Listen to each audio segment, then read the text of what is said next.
Welcome to the Premier League preview show here on the Commentary Hub, also live on JB Sports, focus on football, Commentary Hub 2 as well. Technical problems mean we can't be broadcasted tonight on Storm FM, but we do hope we can get those resolved and be back with them in the near future. We've got matches on Tuesday, Wednesday and Thursday to look forward to, and I'm in the company of 4 great guests this evening. My co-host, as always, Paul James, is with us, and we've got 3 brilliant guests as well: Jack Hesson, Pat Noirette and Luke Charlton as well. We'll say hello to those in just a moment. But what we've got coming up this midweek is a midweek feast of Premier League football across 3 nights. Tuesday evening, we've got Wolves against Burnley and Luton against Arsenal. On Wednesday, we've got Brighton against Brentford, Crystal Palace v Bournemouth, Fulham v Nottingham Forest, Sheffield United versus Liverpool, Aston Villa versus Manchester City, Manchester United versus Chelsea, and on Thursday it's Everton versus Newcastle and Tottenham Hotspur against West Ham United. Now let me say a quick hello to our brilliant guests, and let's say first a quick hello to my co-host and Paul James. And Paul, how are you doing today, my friend? You okay? I'm very well, thanks, Russ. How are you? Yes, doing really good, thank you, mate. Thank you for asking, and thank you for being here as always. We've also got one of the TCU regulars as well, as doing a few commentaries for his on the channel. You've heard his voice plenty of times before. We've got Jack Hesson back with us. How are you doing, Jack? You okay, mate? All right, yeah, I'm doing all good. How are you? Yes, really good. Thank you. Good to have you on one of these Premier League preview shows. We've not had you on these yet, so I thought I'd get you on to have previewing some of the big games that's happening across the Premier League this midweek. We've also got the returning Luke Charlton, who's been on one of these shows before. Luke, how are you doing, my friend? You okay? Yeah, not too bad, thanks. I'm glad to be back. Yes, it's good to have you back as well, Luke. Good to have you back on the channel. Really enjoyed you being on last time around and making his Commentary Hub debut for us this evening. Also, JB Sports debut, Commentary Hub 2 debut, focus on football debut as well. He's none other than Patrick Noirette. Pat, how are you doing, my friend? All right, I'm glad to be here. Looking forward to it. Yes, should be a fun-packed show then. 10 games, 10 previews of games that we've got coming up across the next few days. Coming up first and foremost is the game which is taking place at Molineux tomorrow. Burnley, who got that impressive win, all the visitors to Molineux, and Wolves coming to back of this on back of a defeat to Arsenal, 2-1 defeat to Arsenal at the weekend. Burnley, as I mentioned, 5-0 winners over Sheffield United at the weekend, and Burnley needed that much needed win and looking to build up on that top flight win, which was their biggest top flight win since 1970 for Burnley on the weekend. 5-0 over Sheffield United, who looked set to lose their manager. We'll speak about Sheffield United and their potential managerial sacking a little bit later on in the programme. But Paul James is with us, and he follows Wolverhampton. He follows Burnley as one of his sides, and good win for Burnley on the weekend. And going into this one, Wolves could be without Jose Sarr, despite being forced off against Arsenal. Could be involved. He had a back issue there. New Neto, Odge are also ruled out. But Lamina and Gomez are back for Wolves. Johnny will not be considered for any training ground incident last week, O'Neill said. We're not sure what that is. And Jordan Bailey is missing for Burnley. 1 match suspension, 5 yellow cards. Cork, Cullen and Foster remain sidelined.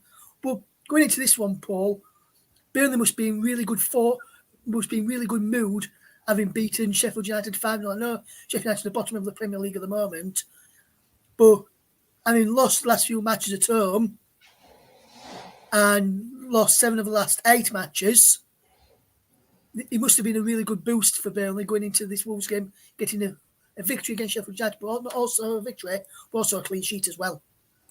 Yeah, I think the clean sheet with 5 goals scored was, of course, as important as each other, especially the clean sheet. Burnley's defending defensive issues has been brought to light very much this season, and in the highlight for a long time.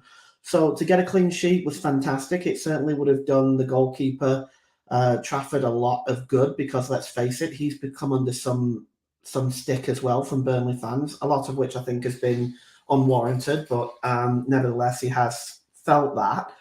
But the 5-0 victory, even though it being just Sheffield United, which at the moment they're obviously a very poor side right now, but I think it'll do Burnley a lot of confidence, because they're going into a game with an out-of-form Wolves team, only one win in 5 games themselves. The only difference is that they drew one of those games, whereas Burnley lost 4 in a row. Well, the last 4 of the 5 before playing Sheffield United.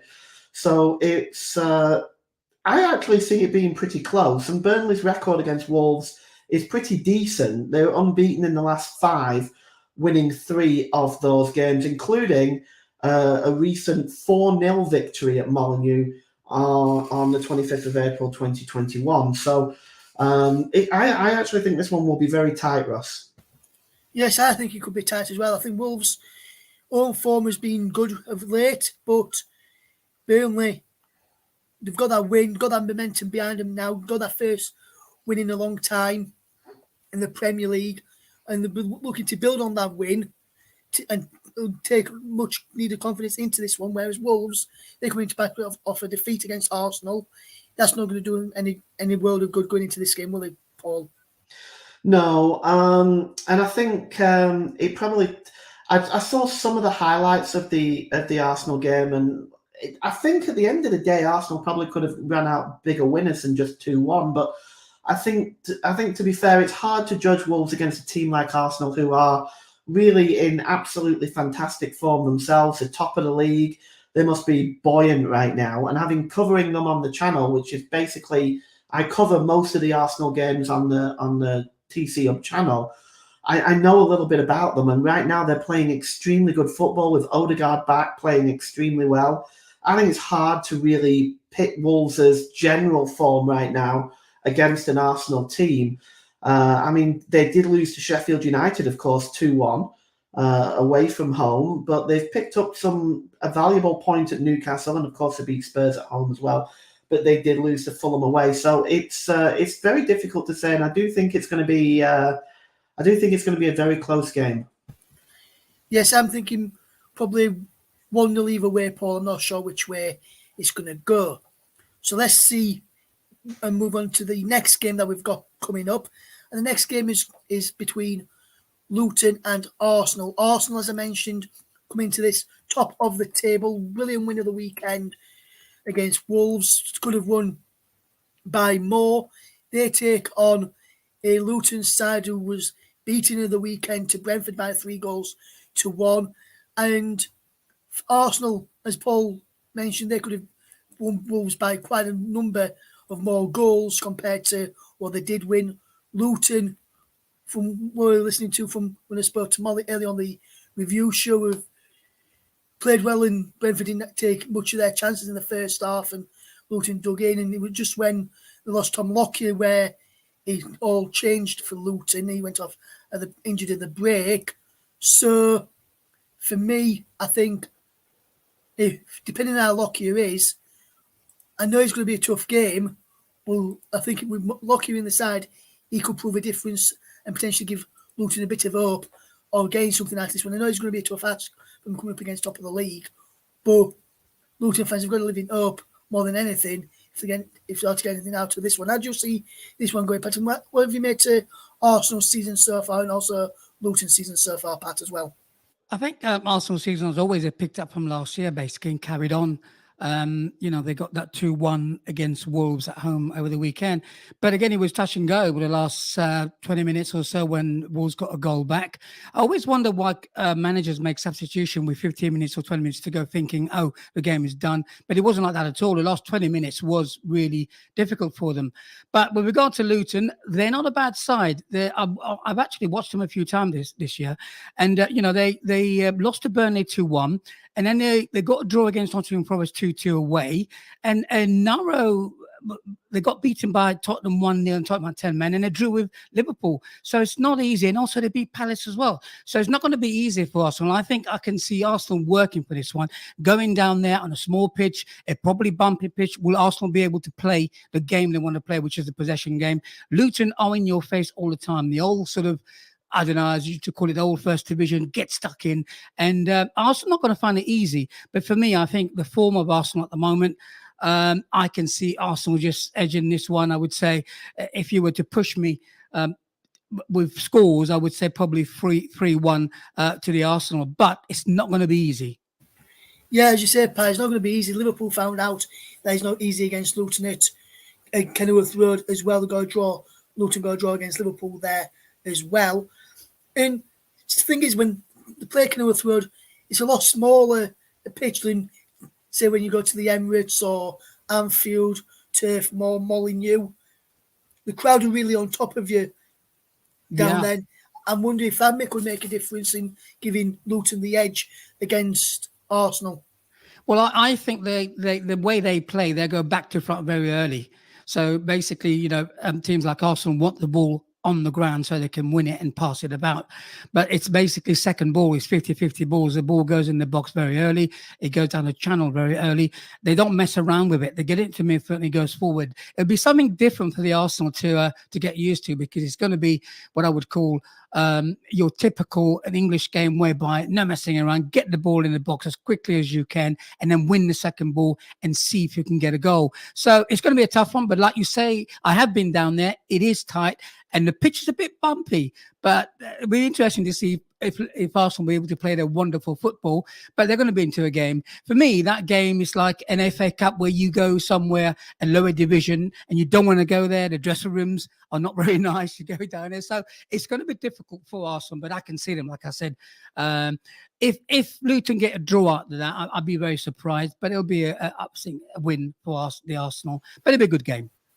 Yeah, I think it's going to be a good game as well. I think Arsenal will win it as well. I don't think it's going to be as clear cut as 3-1, though I think it'll be 2-1. I think there'll just be the odd goal in it. But I can see Luton pushing Arsenal all the way like they did with Liverpool, but just narrowly losing out in the end. And with Luton's probably pitch, some of the Arsenal players may not fancy it and probably not wanting to get injured with some big Champions League games coming up and some more big games coming up in the week is in the Premier League coming up as well for Arsenal, which is always tough when you've got some big games coming up at the weekend and busy Christmas period. No one wants to get injured in and around that time. Next up, then we're going to take a look at a game which is taking place at 8:15 on Wednesday evening in the Premier League, and it comes at Old Trafford, where Manchester United, who have been under some fire recently, again, they take on a Chelsea side, and Man United, as I mentioned, under fire recently, not picking up as good many results. Lost to Newcastle last time out, 1-0 of the weekend. During Turkey against Galatasaray in the Champions League, beat Everton, beat Luton, which team of Man United you expect them to beat a team of Luton's size.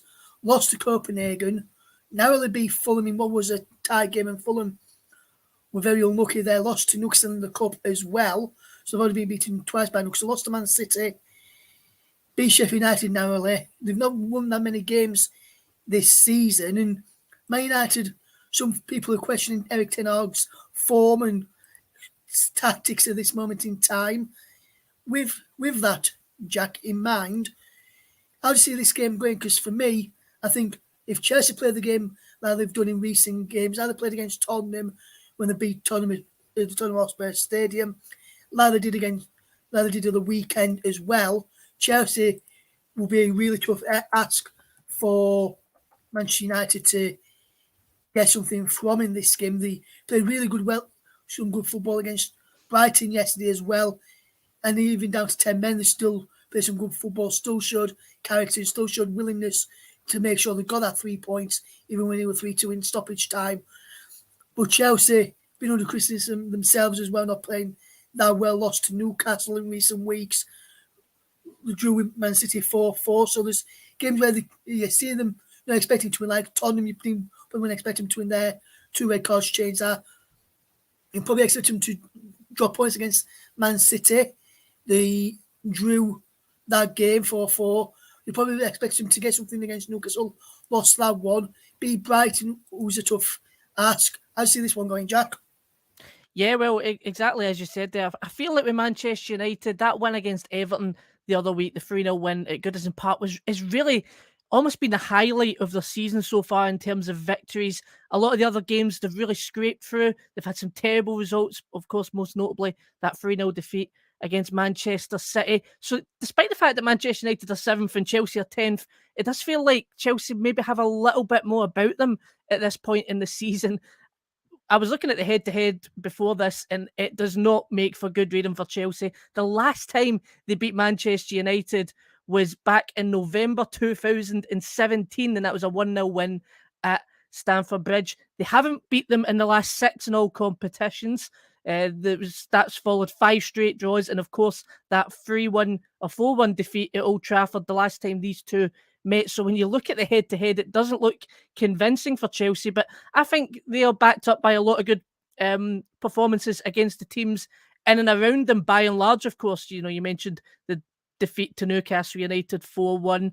They, of course, lost to Aston Villa, who are currently 4th in the Premier League table, 10 men at Stamford Bridge. But aside from that, a draw against league leaders Arsenal, a draw at the start of the season against second place Liverpool, a draw 4 each with Manchester City. All of those games, it could have went either way.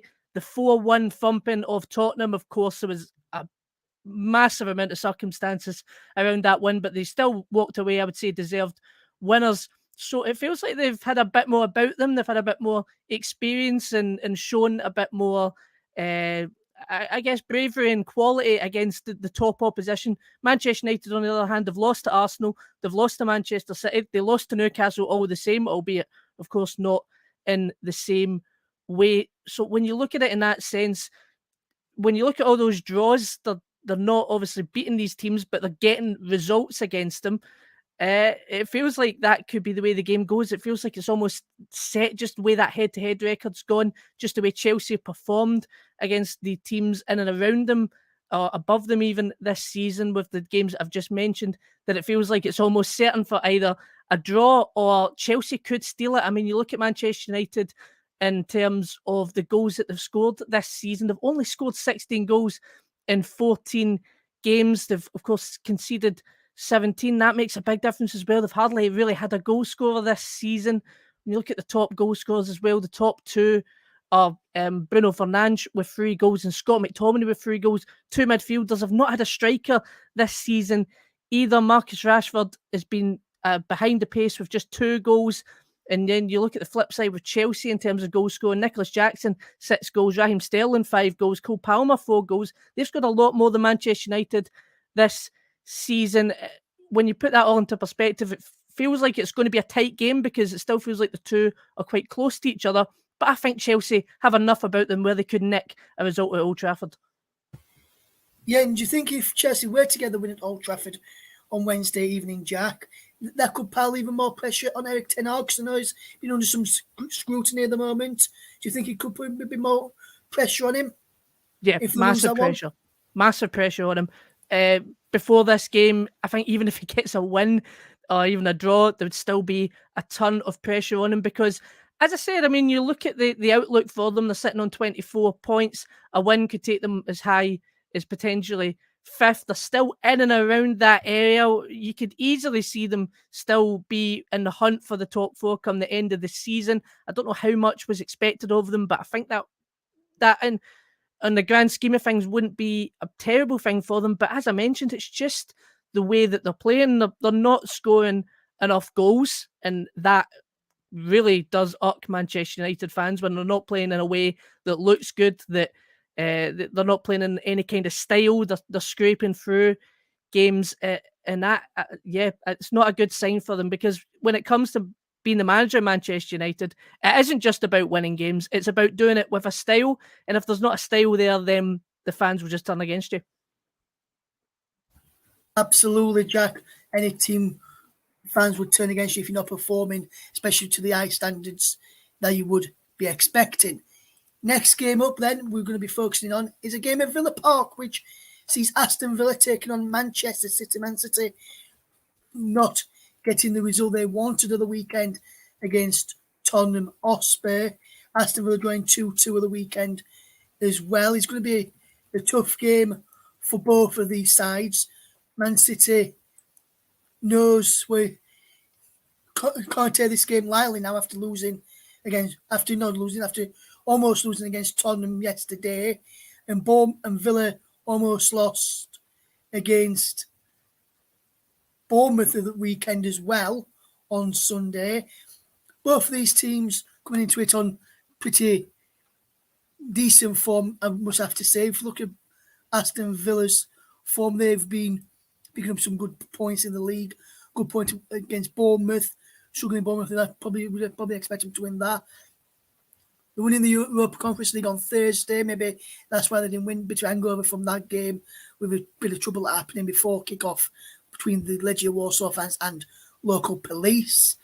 They beat Tottenham in the Tottenham Hotspur Stadium 2-1, beat Fulham 3-1, beat Almore 2-1 in the Europa Conference League, lost to Forest 2-0 in the game which everyone expecting them to get something from, beat Luton, which is nothing any really spectacular at the moment, because most teams, apart from teams where they've put up a decent enough fight, have beaten Luton this season, so you can't really signal that on. But last few results for Aston Villa: 2-2 draw in the league, 2-1 win away at Tottenham, 3-1 win over Fulham, and a 2-0 defeat to Nottingham Forest.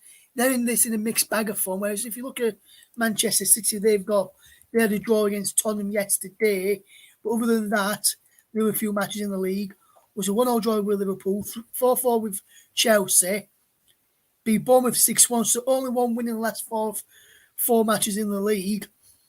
Do you think that could be a concern for Pep Guardiola going into this one, Pat? And how do you think Unai Emery will be seeing this one, looking at the form of Manchester City in the league in the last few matches as well? Well, I reported on the Bournemouth and the Villa game over the weekend, and I thought that both teams were good. And I think Villa, they got very good players, and their midfield to me is very balanced, and they were hard work inside. And I think the man they've got there, obviously, Ollie Watkins, is the one with the goal, and he got the goal in the 90th minute. And in that game, he wasn't doing anything whatsoever. Emery decided to make changes. What I like about Emery is that he makes great changes in the right moment of the game. And I felt on over the weekend, he decided he was 2-1 down. He needed to get something with 15 minutes to go. He basically took off certain defenders and brought attackers on. And then he went for it. And in the end, they got a draw. Like you said, I think at the moment it's evens. To me, I can't really call this one. The reason being because I think Villa have a good home record. They're very good at home. But then I think when it comes to quality, City have the quality. Now, yesterday, having watched City against Tottenham, I felt that the game was there for them. But for some reason, they decided to go for another goal, be open. When it was 3-2, I thought, you know what, with a minute to go, that's it, it's done. But for some reason, players decided to say, go for another goal, and they got caught. If this one, I can't call it. But if you were to push me, I would say City have the quality.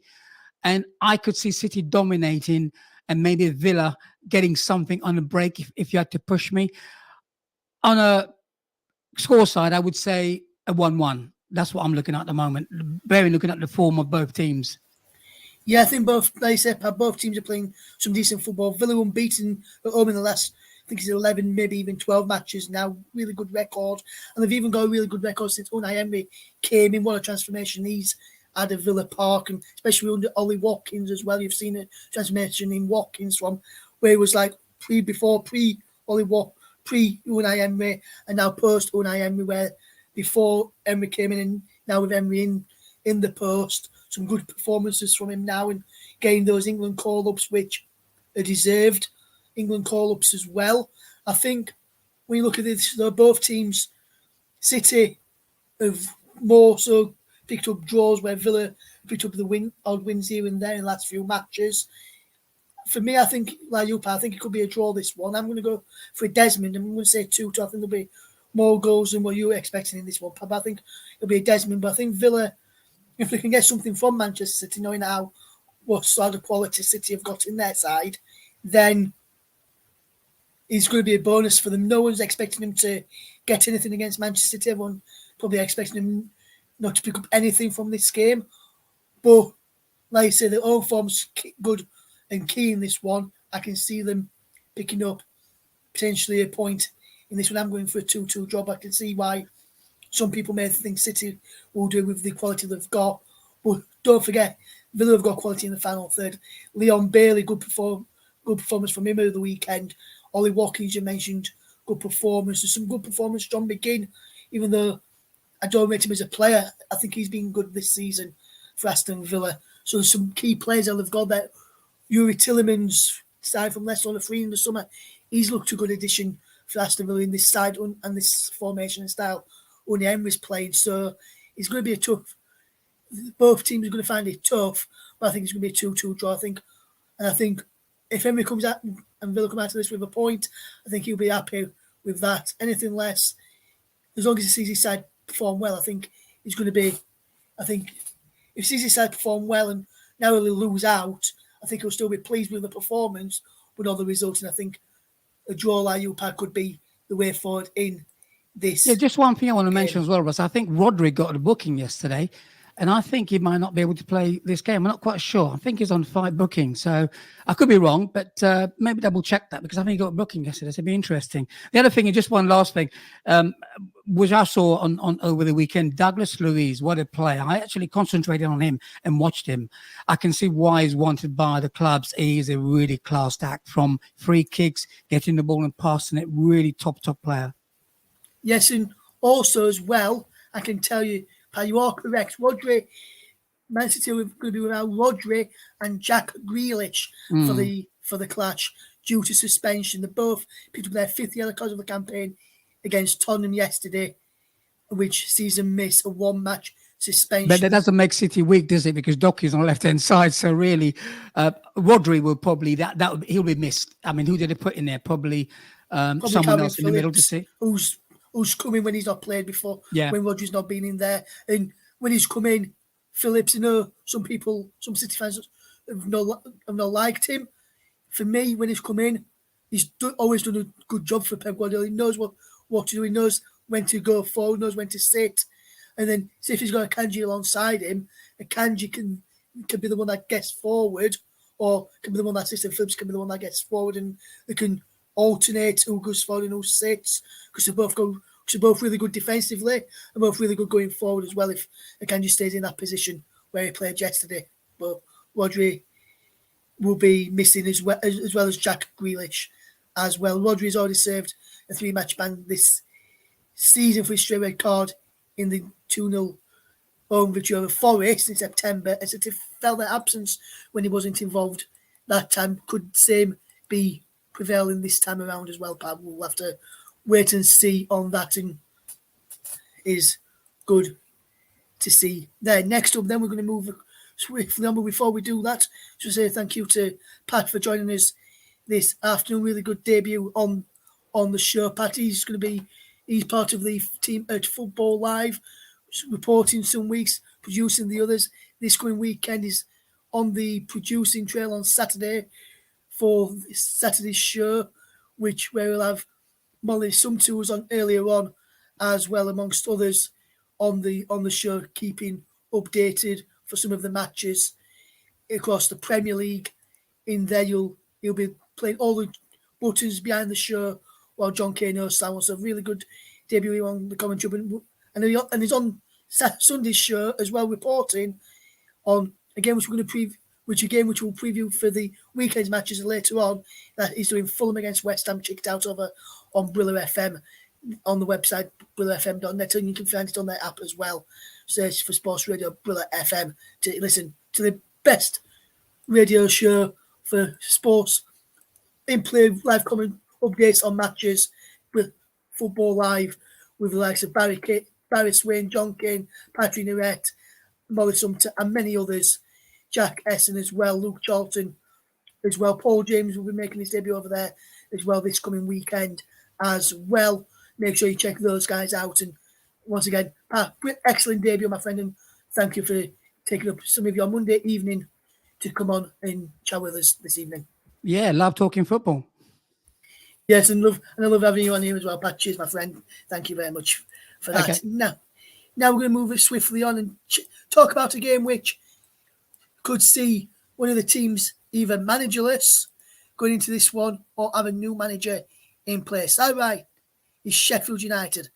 They're playing up against Liverpool at the weekend, having come off the back of a 5-0 defeat to Burnley at the weekend and defeats to Bournemouth, drew with Brighton, beat Wolves but only just, lost 5-0 to Arsenal, lost to Man United, lost to Fulham. Is Sheffield United, and Paul Heckingbottom set to be sacked and replaced by Chris Wilder. Not yet confirmed. That should be confirmed. That probably will be confirmed by the time the game comes around on Wednesday evening. They were due to have a press conference today, Sheffield United, with Paul Heckingbottom speaking to the media ahead of the game of the weekend, but that press conference was cancelled by Sheffield United, so that means a change of manager is imminent. They take on the Liverpool side who, despite winning well and winning yesterday and winning comfortably yesterday, well, not comfortably, narrowly against Fulham, should I say, in what should have been a comfortable game, and they've won in comfortable games, didn't have the likes of Mo Salah, Luis Diaz on the score sheet in that match against Fulham, but other people getting on the score sheet. They drew with Man City in the league as well. Brentford, they beat them 3-0. Drew with Luton, as we touched upon earlier, as well. Lost to Toulouse in Europe, and then beat Lask in Europe as well, coming into these matches. A game against Sheffield United is something that they expect to win in this game. And Jack Hesson, going into this game against Sheffield United, you expect Liverpool to win, but you don't always get what you expect, especially against teams when they play against teams down at the bottom, fighting for points, really, do you? Yeah, of course. There's no guarantees in football, especially when you're, as you mentioned, playing a team that are really fighting for their survival, even so early on in the season. But it's not unfair to say that Sheffield United quite literally have been perhaps the worst of the worst this season, the bottom of the table, 4 points from safety.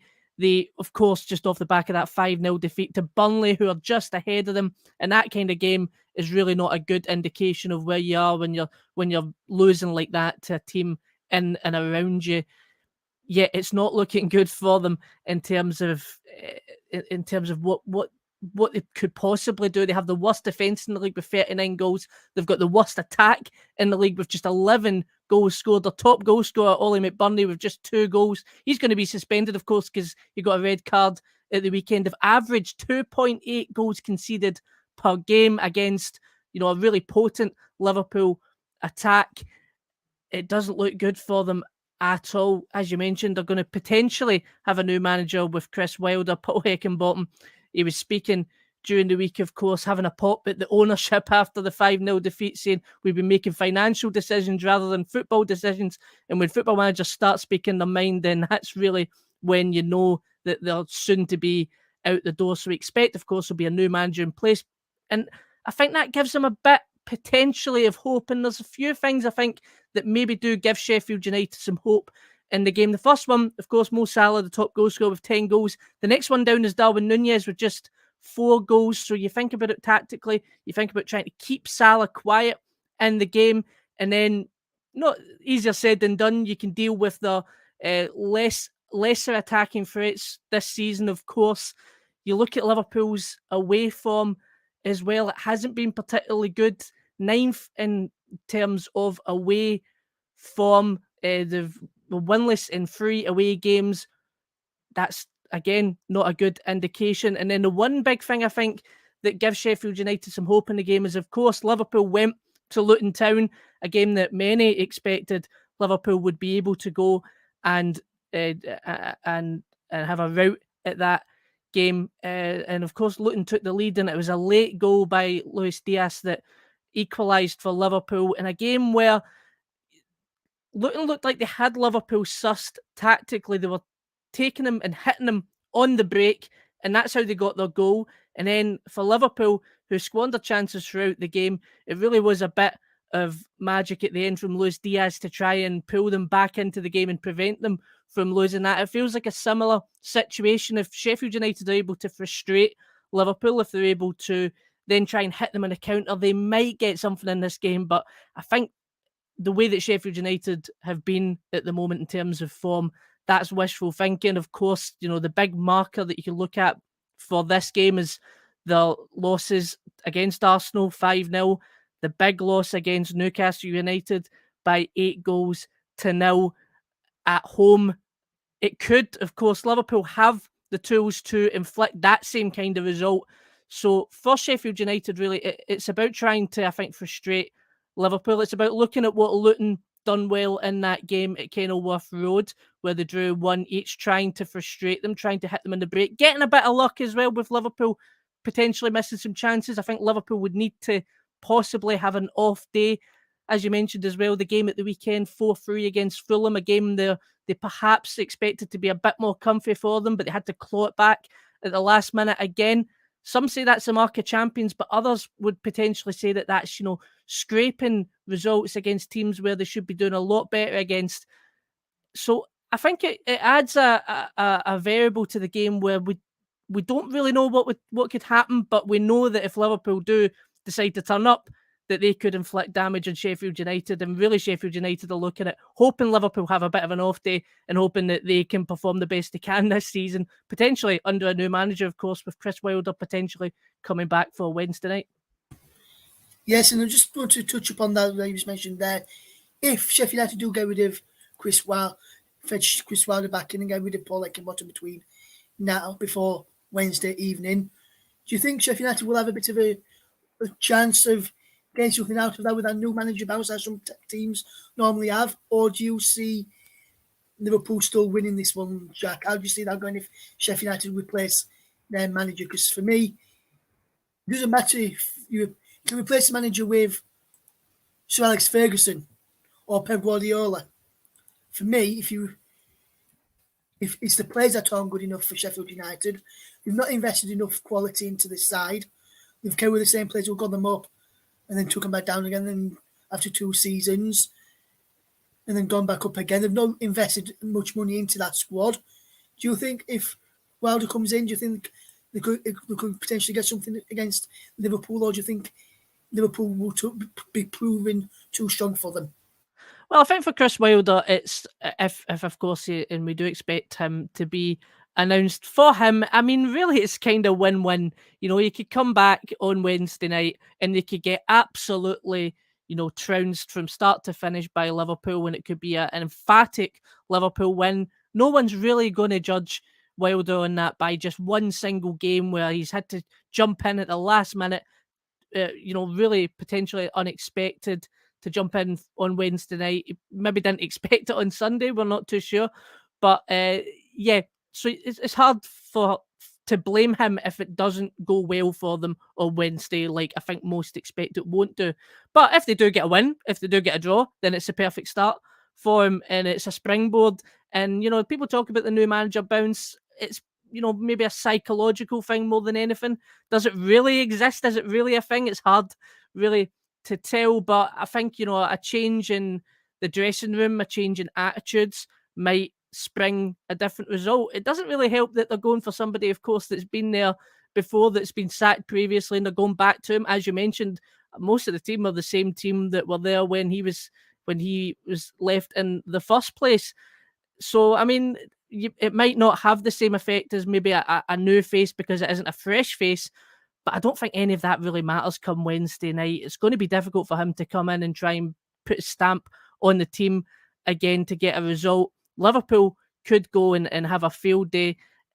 I think that's what's going to happen. I think Liverpool can win it comfortably. As I mentioned, I think there's hope for Sheffield United when you look at how Liverpool performed against Luton, when you look at the fact that they've only got the 9th best away form in the league this season. They've had 3 straight draws as well. That goes in Sheffield United's favour, but it's going to be an uphill battle from them from the get-go, I think.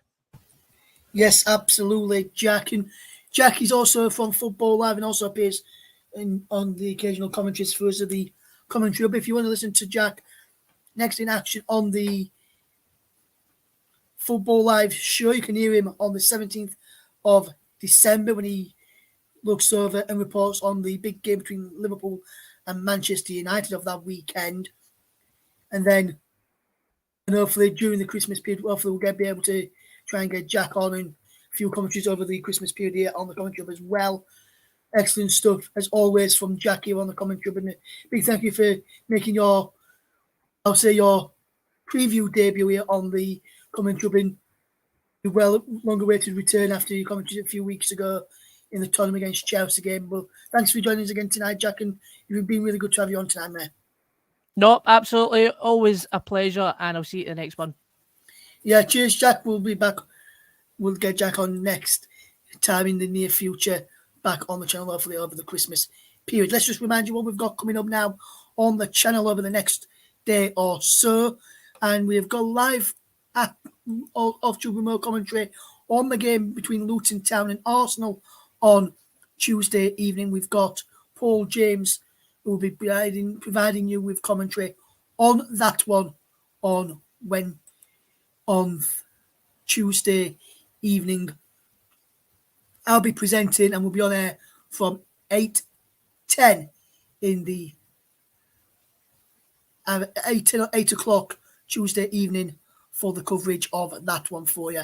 Luton Town against Arsenal is the game you do not want to miss, in the game which we'll be bringing to you here on the commentary hub, also on JB Sports commentary hub 2, focused on football as well. And hopefully we'll try and get it resolved for Storm FM listeners to rejoin us very, very shortly. Now we're going to take our attentions, and he's been sitting there patiently listening along to what Jack has had to say on his 2 matches, what Patrick had to say on his 2 matches, what Paul had to say on the Burnley game as well.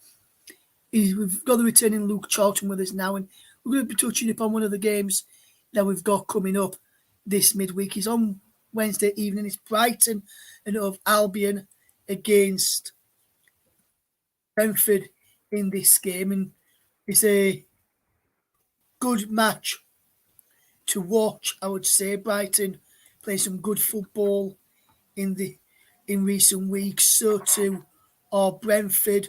Both teams are playing really, really well. Last few meetings between the two sides, 3-3 draw at the Amex on April Fool's Day earlier this year.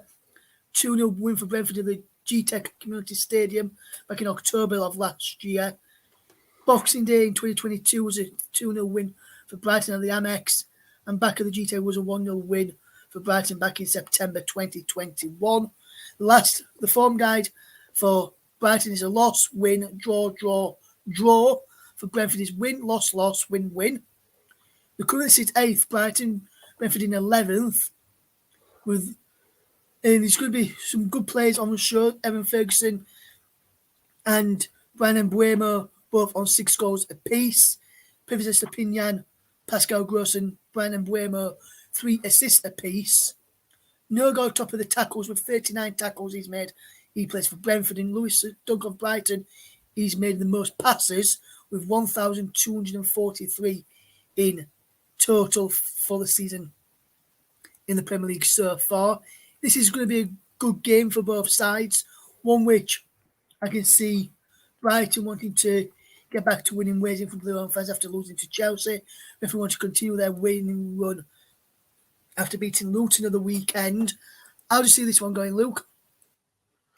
Yeah, I think it's, you touched on it there. It's going to be a fairly fascinating affair with two sides that play some really interesting and exciting football, with 2 top quality managers in Roberto De Zerbi and Thomas Frank. I think they're probably at the pinnacle of the tier that's maybe just below your Guardiolas and your Klopps and that elite international managers that have that European experience. I think they are very much on that teetering point of their next move could be to a very, very substantial club. Not to say that Brighton and Brentford aren't substantial clubs, but I mean in terms of a monetary prowess. I think to touch on the clubs themselves, actually, they're probably 2 of the best run clubs in league football. I think you have to look at how you said there that Brighton in 8th and Brentford in 11th, that they're such well-run clubs and they're really punching above their weight in terms of the recruitment, in terms of their kind of attitude to Premier League football, going in with a set style and not being fazed by essentially the big teams that you normally expect in the Premier League.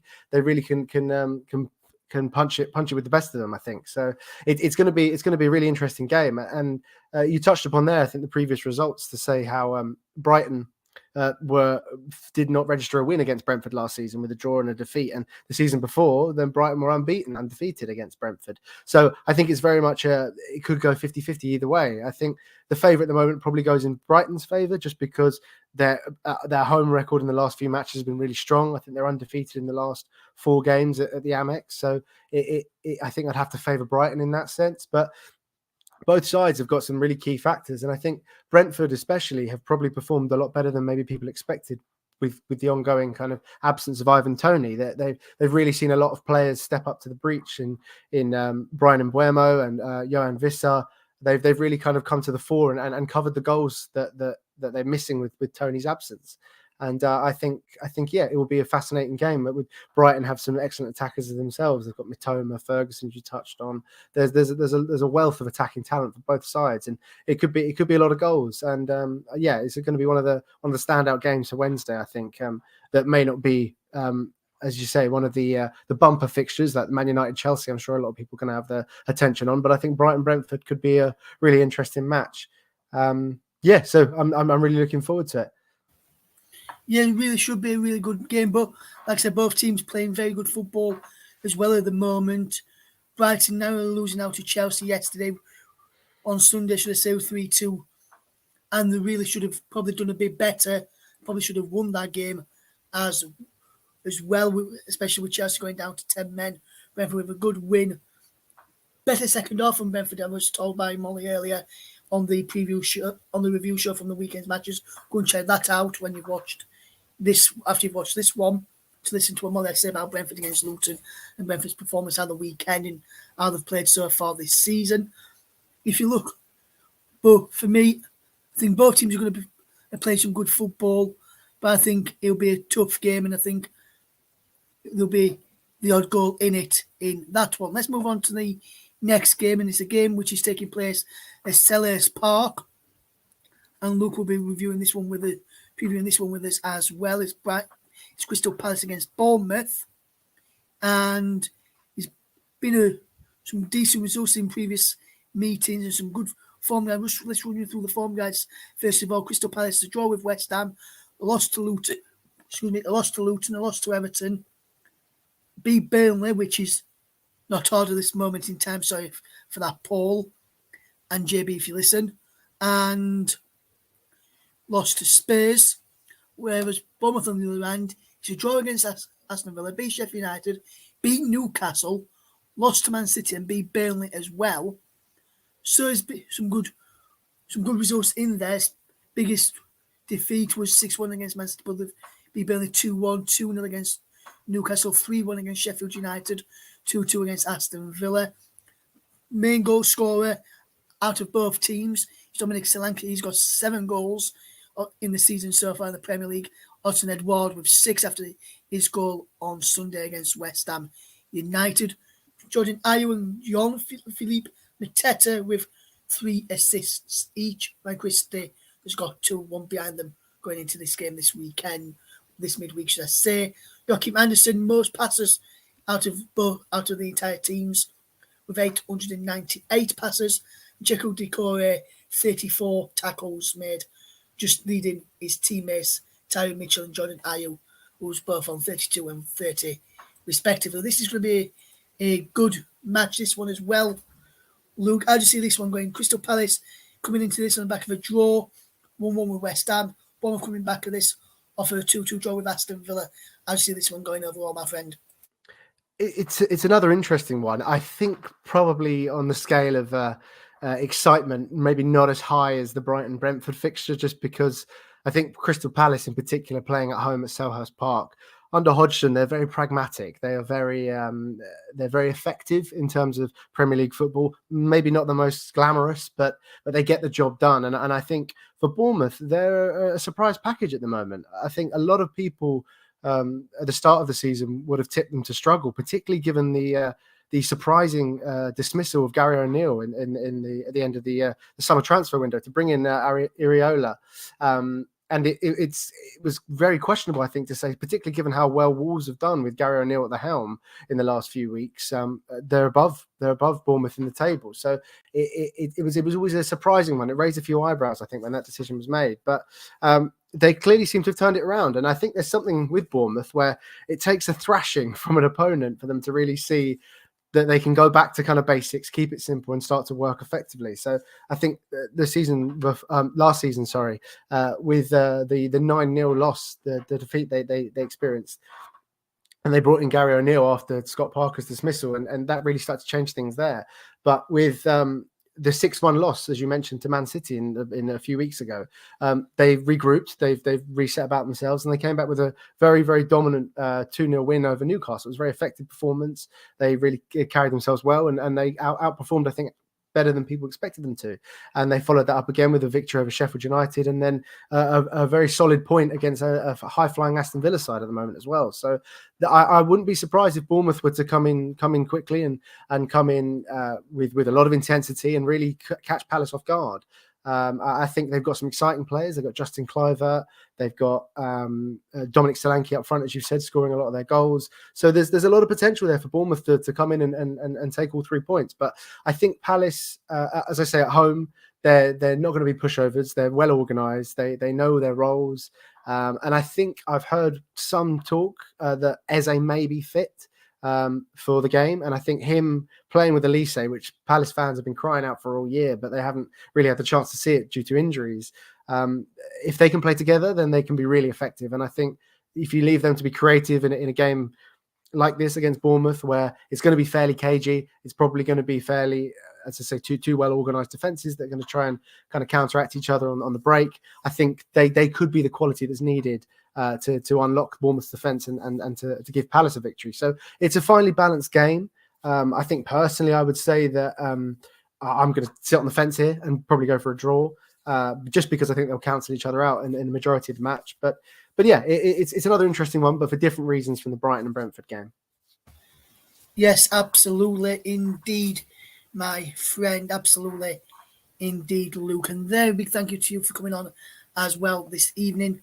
Really enjoyed you being back on. He's going to be back. He's also from Football Live, guys, and he'll be back on the Football Live on Brother FM, Sports Radio Brother FM. You can find him up on there. And he's on the same day as Jack. Hesson was on earlier, 17th of December, where he reports on the Dutch Eredivisie, Ajax against Peg Zwolle in that game. And this is going to be a very good. I think that could be a very good game. But very good work again from you today, Luke. Thank you very much for joining us this evening. Thank you so much for having me.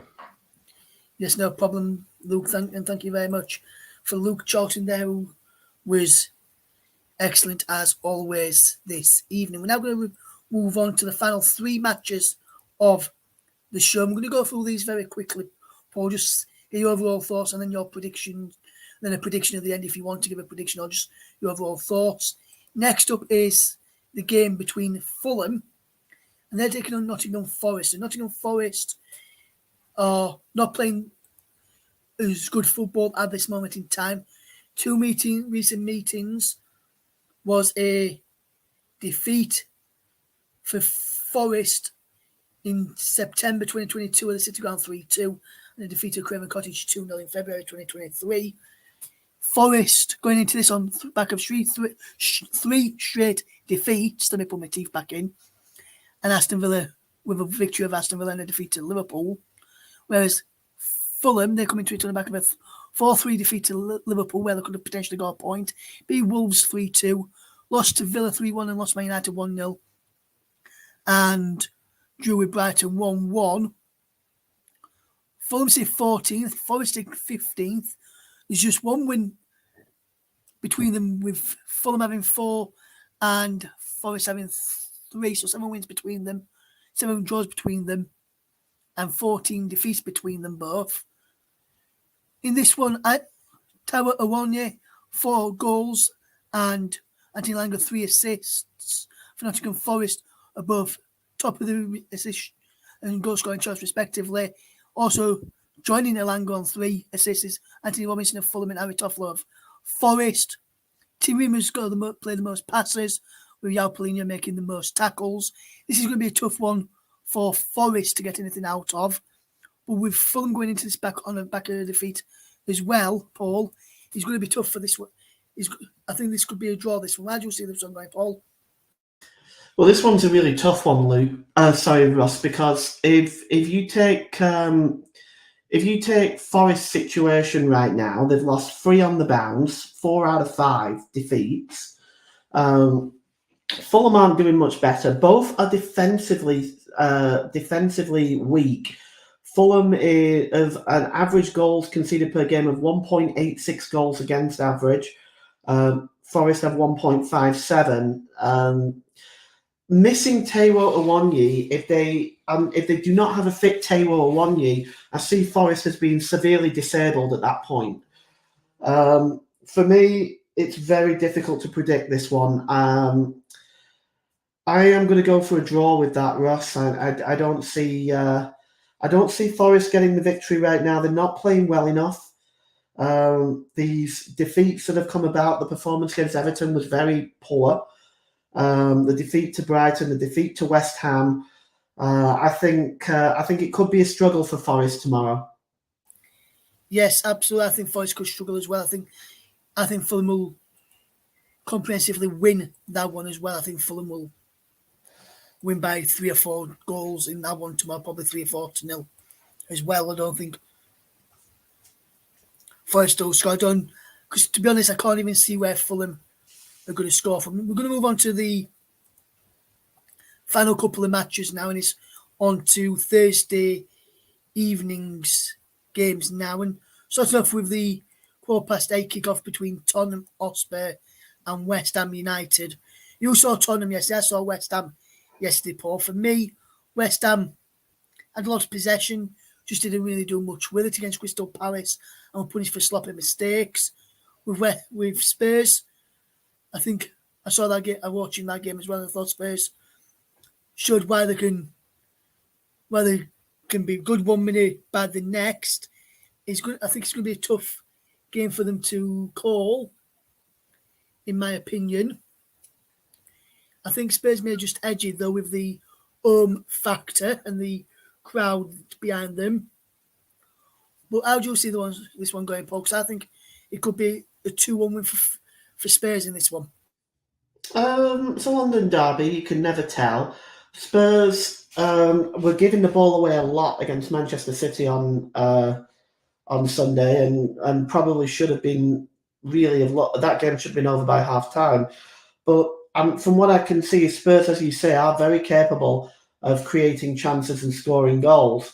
So what I would say with Spurs is they do have an average of 2 goals scored per game, which is pretty high. Then I do think that they'll just turn the rot around here against West Ham, but I think it might be tight. But I do think they'll get the victory here, despite the poor performances at the moment. But they don't have a fantastically wonderful record against West Ham. But the last game they did win 2-0 at the Tottenham Hotspur Stadium back in February. So I think they'll just sneak it myself, Russ.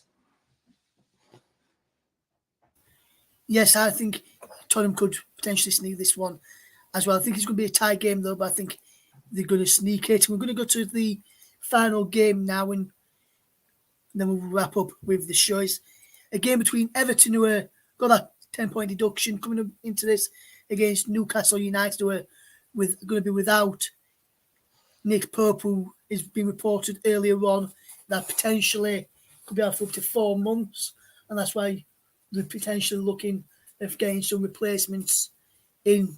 There's talks that they've been speaking to David De Gea, former Manchester United goalkeeper, to come in and replace him very, very shortly. Newcastle United, but Martin Dubravka in as they understood it at this moment in time. How do you see this game going, Paul? Because for me, I know Everton are picking up some good results recently and picking up some points, got the first win since the 10-point deduction yesterday. And they beat Palace, they drew with Brighton, beat West Ham, only lost to Manchester United, which included a stunning strike from Alejandro Garnacho. But Newcastle, back-to-back wins. There was a defeat in there to Bournemouth, a win against Arsenal and a draw against Wolves. So they've only lost. So they've both got identical form, 3 wins, a draw and a defeat.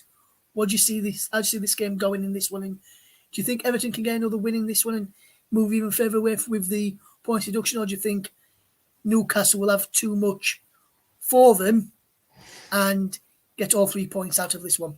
I think Newcastle will get all 3 points out of this one, Ross. They have got an average of 2.29 goals scored in their games, which is a massive goal scored ratio. But they've also doing very well defensively, only a 1 goal per game average for goals against. They've got 6 clean sheets. The average goals conceded for Everton are a lot higher, 1.43. So almost 1.5 goals conceded there, and just over a goal per match themselves. So it's I can only see this going one way, if I'm being honest with you, Russ. I'm sure Everton will fight. I do appreciate Everton's ability to go into games with this, the never give up type attitude, the hard work that they put in, game in and game out to try to grind out results. But I just think that Newcastle are just a better team. As do I, Paul. I think Newcastle are a better team as well. And I think Newcastle will just edge it on the day. Just a reminder that we've got live Premier League action coming up on Tuesday evening. Luton Town against Arsenal. 8:15. Kick-off on air from around about either 8 o'clock or 8:10. Join myself and Paul James for that game, with Paul providing the commentary for us on that game. So we just want to say a big thank you to those who we've had on this evening. We've had Jack Hesson, we've had Luke Charlton, and we've had Pat Noirette as well. And also thank you to my excellent co-host, as always, Paul James, who's always excellent at his role as well. And big thank you for you to joining us as well this afternoon, or this evening, should I say, here on the commentary up, JB Sports Commentary Up 2, Focus on Football. For the Premier League preview, is match week number 15, and the split across the 5th, 6th, and 7th of December. From the team here at the Commentary Hub, JB Sports, Storm FM, and Focus on Football, thank you very much for listening, and we'll see you on the other side.